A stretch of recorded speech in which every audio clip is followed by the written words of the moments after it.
Le harcèlement consiste à suivre, à observer ou à harceler de manière répétée une autre personne, dans le but de lui inspirer de la peur ou d'attirer une attention injustifiée. Ces dernières années, les législateurs ont cherché à définir plus précisément le harcèlement et à lui imposer une sanction. Mais comme le harcèlement implique un schéma d'activité par ailleurs légal et que la motivation du harceleur n'est pas toujours claire, les poursuites sont souvent difficiles.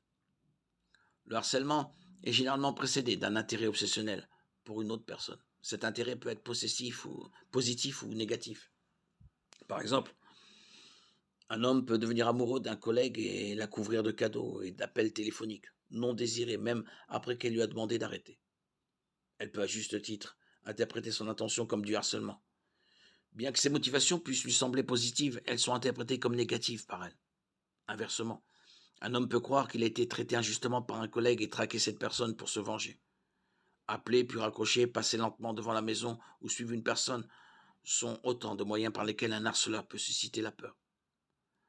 La Bible ne parle pas directement du harcèlement, mais nous pouvons appliquer plusieurs de ces principes pour découvrir la perspective biblique. Un thème commun dans les Écritures est que nous devons traiter les autres comme nous voulons être traités. Matthieu 7,12. Jésus a dit que le deuxième plus grand commandement est d'aimer notre prochain, comme nous nous aimons nous-mêmes. Matthieu 22,39.